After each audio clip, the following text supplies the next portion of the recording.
आज सुबह सुबह 10 बजे के आसपास सबको न्यूज मिली कि हमारे कोर्ट स्टाफ थे अहमद हरीश जी, उन्होंने एक फ्लोर से कूदकर नीचे छलांग लगा दी और उनकी हालत बहुत गंभीर है और पता लग रहा है कि शायद वो मुश्किल ही बचेंगे। तो सारा कोर्ट स्टाफ उसी रोज में यहाँ पर है। सुसाइड नोट वो लिख कर गए हैं जिसमें उन्होंने अपनी मौत का कारण जो बताया वर्क प्रेशर बताया है कि सारे स्टाफ पे बहुत वर्क प्रेशर होता है, स्टाफ की कमी है।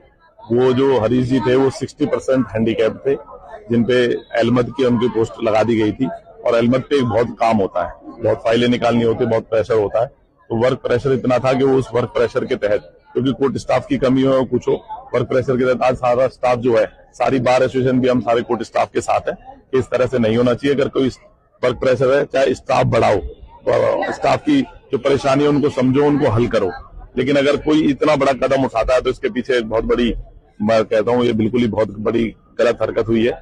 इसको सुधारने की जरूरत है, उनको न्याय मिलने की जरूरत है। अगर कोई आदमी अपनी जान को हथेली पे रख के इस तरह से अपनी जान देने की सोचता है तो कितना वर्क प्रेशर उन पे होगा, उनके परिवार पर क्या बीतती होगी। हमारा कोर्ट स्टाफ सारी कोर्टों से छोड़ के आज यहाँ पर आ गए हैं और वो सारे उसी के उनके लिए डिमांड करने आए हैं कि हरीश को जस्टिस मिलना चाहिए कि किस लिए उन्होंने इतना बड़ा कदम उठाया।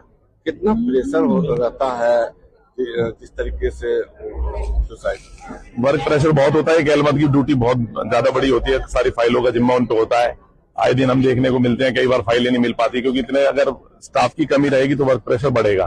तो हमारे जैसे हमने अभी पता करा स्टाफ से भी और हमें खुद भी पता है कोर्ट में बार एसोसिएशन में होने के नाते कि यहाँ पर स्टाफ की कमी है। हर स्टाफ के पास जो काम है वो 2-3 स्टाफ का होता है, लेकिन स्टाफ की ड्यूटी सिर्फ एक की लगी होती है। तो वर्क प्रेशर बहुत है। इतना बड़ा कदम उन्होंने उठाया तो इसके पीछे जरूरी है। उन्होंने एक सुसाइड नोट भी दिया है कि जिसमें वर्क प्रेशर को उन्होंने कहा है 60% हैंडीकैप थे वो और उनकी अहमद की ड्यूटी थी। तो अहमद के ऊपर एक बहुत बड़ी जिम्मेदारी होती है जिसको हैंडल नहीं कर पाए। कोर्ट स्टाफ बार बार स्टाफ की मांग करता है तो ये स्टाफ बढ़ना चाहिए। उसी मांग को लेकर सारा हमारा कोर्ट स्टाफ यहाँ पर बैठा है। कोर्ट में कोई भी काम नहीं हो रहा, सब हरीश को न्याय दिलाने के लिए यहाँ पर बैठे हुए।